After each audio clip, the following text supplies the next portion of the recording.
What is cross? ಶಿಲುಬೆ ಅಂದರೆ ಏನು?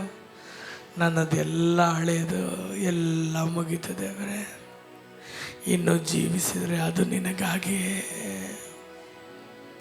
ಒಂದೊಂದು ಏಟು ನನ್ನ ಕಣ್ಣು ಮುಂದೆ ಇರಲಿ ಅಪ್ಪ. Amen, hallelujah.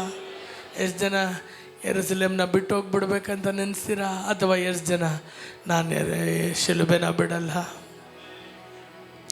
ರಬದರಹ, ಎಷ್ಟು ಜನ ಆಮೇನ್ ಎಂಬುದಾಗಿ ಹೇಳ್ತೀರಾ? ಆಮೆನ್. ಯೇಸುವಿನಿಂದ ಬಂದೆ, ನಾನು ಶಿಲುಬೆನ ಹಿಂದೆ ಬಂದ್ಬಿಟ್ಟೆ. ಆಮೆನ್. ತಿರುಗಿ ಹೋಗಲಾರೆ. ರೀಬಾದಲ ರಬ ಸೊಲ್ಲಿಂಗ, ನಾ ತಿರುಗಿ போக மாட்டேன். எனக்கு ಆಸ್ತಿ ಐಶ್ವರ್ಯ, ನನಗೆ ಆಸ್ತಿ ಐಶ್ವರ್ಯ, ಆಮೆನ್, ಹೊಗಳಿಕೆ ಯಾವುದು ಬೇಡ.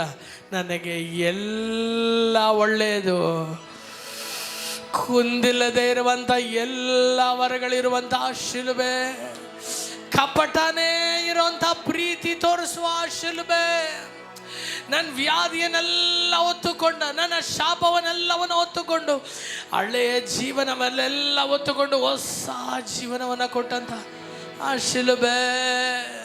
ರಿಬಾದಲ ರಬ, ಎಲ್ಲರೂ ಸೊಲೆಗಪ್ಪ ಅಪ್ಪ, I have come to tell you, ನಿನ್ನ ಬಿಟ್ಟು ನಾ ಎಲ್ಲೂ ಹೋಗಲಾರೆ. ರಿಬ ರಬ ರಬ ತರಬೋ ரீபரப சொல்லுங்க உங்களை விட்டு நான் எங்கே போவேன் ஆண்டவரே? ಆಮೆನ್. ಜೀವ ಕೊಡುವ ವಾಕ್ಯವು ನಿನ್ನಲ್ಲಿ ತಾನೇ ಅಪ್ಪ, ನಿನ್ನಲ್ಲಿ ತಾನೇ ನಾ ಈ ದಿನ ಬದುಕಿರೋದು, ಈ ದಿನ ನಾನು ನಾಶವಾಗದೆ ಇರುವಂಥದ್ದು. ರಿಬದಲ ರಬ ರಿಕದಲ ರಬ சொல்லுங்க. ಇಲ್ಲಿ ಯಾರೂ ಇಲ್ಲ, ನಾನು ನನ್ನ ಯೇಸು ಮಾತ್ರವೇ ಎಂಬುದಾಗಿ ನೆನೆಸ್ಕೊಂಡು ಹೇಳ್ರಿ. ರೀಬ ಚರ್ಚಾಗಿ ನಾವು ಇಷ್ಟು ಜನ ಇದ್ದೀವಿ ಎಂಬುದಾಗಿ ಮರ್ತೋಗ್ಬಿಡಿ. ಆಮೆನ್. ನಾನು ಯೇಸುವಿನ ಮುಂದೆ ನಾನಿದ್ದೇನೆ. ಆಮೆನ್. ರೀಬದಲ ರಬ ರಿಕದಲ ರಬ. ಅಪ್ಪ, ನೀನು ನನಗೆ ಏನು ಮಾಡಿದ್ರೆ, ನೀ ನನಗೆ ಇವಾಗಿರೋ ಪರಿಸ್ಥಿತಿಯಲ್ಲಿ ಏನು ಮಾಡಿದೆ ಎಂಬುದಾಗಿ ನಾನು ನಿನ್ನ ಮುಂದೆ ಎಷ್ಟೋ ಸವಾಲು ಹಾಕ್ತೇನೆ. ನಾನು ಎಷ್ಟೋ ಸಮಯದಲ್ಲಿ ಹೇಳ್ತೇನೆ, ಯಾಕೆ ದೇವರೇ ನನ್ನ ಕೈ ಬಿಟ್ಬಿಟ್ಟೆ ಅಂತ. ನಾಚಿಕೆ ಆಗಬೇಕಪ್ಪ ನನ್ನ ಬದುಕಿಗೆ. ನಾನು ಕೇಳೋದಕ್ಕಿಂತ ಮುಂಚೆನೇ ಜೀವನೇ ಕೊಟ್ಬಿಟ್ಟಲ್ಲ. ಶಾಪದ ಬದುಕನ್ನು ಅಪ್ಪ ಸಿಕ್ಕಾಕೊಂಡು ಅಪ್ಪ ನರಳಾಡ್ತಿದ್ದಂಥ ನನ್ನನ್ನು ನೋಡಿ ನೀ ಬರಲಿಲ್ಲ. ಒಂದು ದಿನ ನಾನು ಶಾಪದಲ್ಲಿ ಇರಬಾರ್ದು ಅನ್ನೋದಕ್ಕೋಸ್ಕರ ನಾ ಹುಟ್ಟೋ ಮುಂಚೆನೇ ಶಾಪವನ್ನು ಒತ್ತಿಯಲ್ಲಯ್ಯ. ರೀಬಾದಲ ರಬ ರೀಶಬ, ಎಲ್ಲರೂ ಕೂಡ ಕೃತಜ್ಞತೆಯೊಂದಿಗೆ ರೀಬಾದಲ ರಬದರಿಯ ಧರಬ ಶಬದಲರ. ಹಲ್ಲೆಲೂಯಾ. ಯೇಸು ತನ್ನ ಶಿಷ್ಯರಿಗೆ ಹೇಳಿದ್ರು, ಯೆರೂಸಲೇಮನ್ನ ಬಿಟ್ಬಿಡ್ಬೇಡಿ, ಕಾದಿರಿ. ಯಾಕೆ? ಯಾರೆಲ್ಲ ಯೆರೂಸಲೇಮನಲ್ಲೇ ಕಾದು, ಆಮೆನ್, ಶಿಲುಬೆನ ನೋಡಿಬಿಟ್ಟು ಅಯ್ಯೋ ಅಂದ್ಬಿಟ್ಟು ಹೋಗಂತ 1000 ಜನರ ಮಧ್ಯದಲ್ಲಿ ಎಲ್ಲೋಗ್ಲಿ ದೇವರೇ, ಎಲ್ಲೋಗ್ಲಿ? ಯೇಸು ಸ್ವಾಮಿ ಕೇಳಿದರು, ಗುಡ್ಡದಿಂದ ಇಳಿದು ಬಂದು ತನ್ನ ಶಿಷ್ಯರು ಕೇಳಿದರು, ನೀವು ನನ್ನ ಬಿಟ್ಟು ಹೋಗ್ತೀರಾ ಅಂದರು. ಯಾಕಂದರೆ 5,000 ಜನ ಇದ್ರಲ್ಲ, ಅವರೆಲ್ಲ ರೊಟ್ಟಿ ತಿಂದು ಮೀನು ತಿಂದು ಅವರೆಲ್ಲ ಹೋಗ್ಬಿಟ್ರು. ಜೀಸಸ್ ಶಿಷ್ಯರು ನೋಡಿದ್ರು, 3 ದಿನ ಜೊತೆ ಇದ್ದವರೆಲ್ಲರೂ ಹೋಗ್ಬಿಟ್ರು.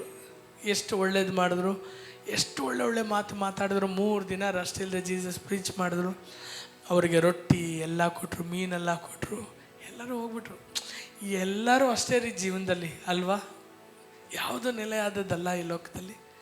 ಆದರೆ ಕಡೆಯದಾಗಿ ಅವ್ರು ಕೇಳ್ತಾರೆ ಶಿಷ್ಯರನ್ನ ನೋಡಿ, ನೀವು ನನ್ನ ಬಿಟ್ಟು ಹೋಗ್ತೀರಾ? ಹಾಗಾದರೆ ಏನು? ಒಂದು ಜೀವ ಇದೆಯಲ್ಲ, ಆ ಜೀವ ನಮಗಾಗಿ ಮಿಡಿತದೆ ರೀ, ನಮಗಾಗಿ ಮಿಡಿತದೆ. ಆತ ಏನು ಬೇಕಾದರೂ ಕೊಡೋಕ್ಕೆ ತಯಾರು ಜೀವದವರೆಗೂ. ಆದರೆ ಆತನಿಗೆ ಏನು ಬೇಕು ಗೊತ್ತಾ?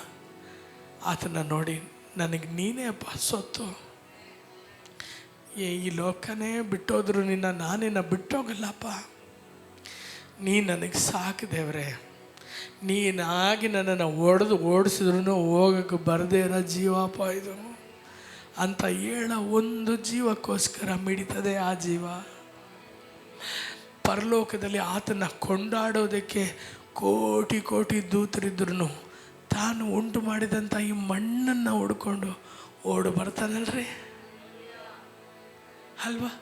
ಆ ಮಣ್ಣಿಗೆ ತನ್ನ ಸ್ವರೂಪ ಕೊಟ್ಟನಲ್ಲ, ಆ ಮಣ್ಣಲ್ವಾ ಇದು ಎಂಬುದಾಗಿ ನೆನೆಸಿದೆ. ಮನುಷ್ಯರೇ ಕಾಲು ಕೆಳಗೆ ಹಾಕಿ ತುಳಿಯುವಂಥ ಮಣ್ಣನ್ನು ತೆಗೆದು ತಲೆ ಮೇಲೆ ಇಟ್ಕೊಂಡು ಪರಲೋಕದಲ್ಲಿ ಕೊಂಡಾಡ್ತಾನಲ್ಲ. ಪರಲೋಕದಲ್ಲಿ ಎಲ್ಲ ಮಹಿಮೆನ ಮಧ್ಯದಲ್ಲಿ ನೋಡಿದವನು ಮಾತ್ರ ಅಲ್ಲ, ಆ ಮಹಿಮೆಗೆ ಯೋಗ್ಯನಾದವನು ಭೂಮಿಗೆ ಇಳಿದುಬಿಟ್ಟು ಈ ಮಣ್ಣಿಂದ ಬಿದ್ದವರಲ್ಲ. ಈ ಮಣ್ಣು ಶುದ್ಧವಾದ ಮಣ್ಣಲ್ಲ. ಪಾಪಿ, ದರಿದ್ರ, ನಂಬಿಕೆ ದ್ರೋಹಿ, ಕೃತಜ್ಞತೆ ಇಲ್ಲದೇ ಇರೋಂಥ ಈ ಮಣ್ಣಿಂದ ಒಂದು ಪ್ರೀತಿ ಬಿದ್ದಿದೆಯಲ್ಲ. ಯಾಕೆ ಈ ಮಣ್ಣು ಹೇಳಬಾರ್ದು? ಈ ಲೋಕದಲ್ಲಿ, ಪರಲೋಕದಲ್ಲಿ ಎಲ್ಲದಕ್ಕಿಂತ ನಾನು ಈ ಭೂಮಿಯಲ್ಲಿ ನಿನ್ನ ಕಣ್ಗಳಲ್ಲಿ ಎಷ್ಟು ಅಮೂಲ್ಯನಾಗಿ ಕಾಣ್ತೀನೋ, ಅದೇ ರೀತಿಯಲ್ಲಿ ಈ ಭೂಮಿಯಲ್ಲಿ ನಾ ಕಾಣೋ ಎಲ್ಲದಕ್ಕಿಂತಲೂ ಅಮೂಲ್ಯವಾದವು ನೀನೇ. Amen, hallelujah. ಎಷ್ಟು ಜನ ಹೇಳೋದಕ್ಕೆ ಸಾಧ್ಯ? ಈ ಲೋಕದಲ್ಲಿ ಇರೋದು ಎಲ್ಲ ನಶ್ವರವು. Hallelujah, amen. ಇದೆಲ್ಲ ಅಳಿದೋಗೋದು. ಅಳಿಯದೇ ಇರುವಂಥ, ನನ್ನ ಬಿಟ್ಟು ಆಗಲ್ಲದಂಥ ಒಂದು ಒಳ್ಳೆಯ ಭಾಗ.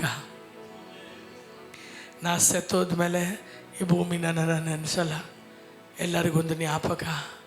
ಆದರೆ ನನ್ನನ್ನು ಮಣ್ಣಲ್ಲಿ ಬಿಡದೆ ನನ್ನನ್ನು ಜೀವಂತವಾಗಿ ಎಬ್ಬಿಸಿ ಆತನೊಂದಿಗೆ ಪರಲೋಕದಲ್ಲಿ ನಿತ್ಯ ನಿರಂತರವಾಗಿಟ್ಟುಕೊಳ್ಳುವಂಥ ಒಂದು ಜೀವ ಇದೆಯಲ್ಲ, ಆ ಜೀವನ ನೋಡಿ ಹೇಳೋಣ, ನಿನ್ನ ಪ್ರೀತಿ ಒಂದೇ ಸಾಕು ರಾಜ, ಬೇರೇನು ನನಗೆ ಬೇಡ ದೇವ. ಎಲ್ಲರೂ ಹೇಳೋಣ, ನಿನ್ನ ಪ್ರೀತಿ ಒಂದೇ.